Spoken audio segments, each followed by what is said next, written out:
আসসালামু আলাইকুম। আমার 4 তলা বিশিষ্ট 16 কোপের কবুতরের বাসা বানানোর সামান্য কিছু অংশ।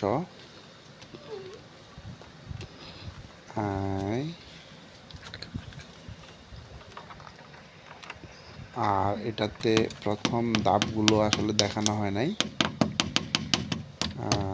পরবর্তীতে প্রথম ধাপগুলো দেব। আসলে ওই দ্বিতীয় ধাপটা ছিল তাই দিয়ে দিলাম। আশা করি সবাই দেখবেন। আর আসলে অনেক পরিশ্রমের কাজ। আর সবশেষে আমার কত টাকা কস্টিং পড়তেছে ইনশাল্লাহ সব ডিটেলস দেব। আল্লাহ হাফিজ। সালাম।